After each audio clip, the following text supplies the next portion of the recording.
Okay, welcome to my lesson about stagecraft and the physical stage. I'm going to take you through some of the key terms of what a stage is and how it can be used to best effect. Here we are on the stage itself.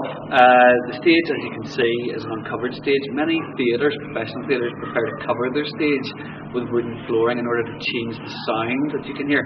As you can hear, this is quite hollow. Many other theatres prefer to have a solid or a tinnier sound, depending on the sound they want the footsteps to make.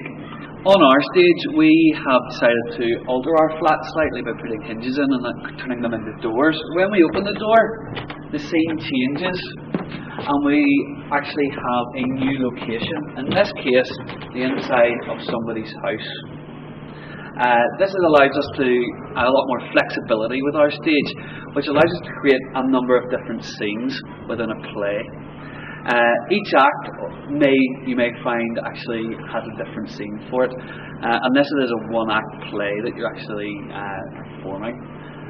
Okay, this is a periactoid. A periactoid is a movable piece of scenery, often located on the side or in front of other pieces of set, which can be used to create a different scene. As you can see here, where this part of the periactoid shows us the Three Cripples bar. When I open it, it's going to change location completely. As you can see,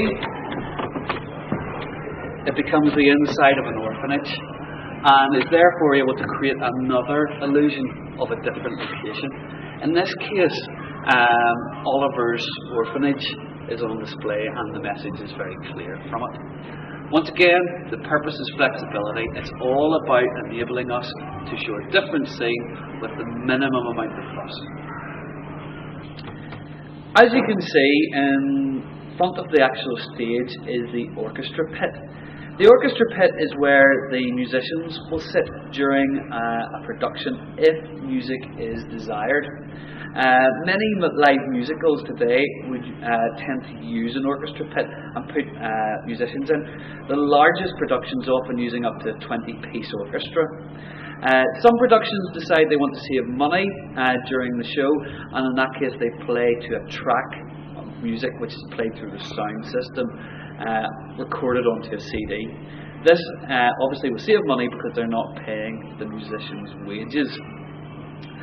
An orchestra pit is actually quite a newfangled design feature of a theatre, because in the ancient times, when drama was really one of the only sort of forms of entertainment, ancient theatres, the floor level was where the actual performance took place.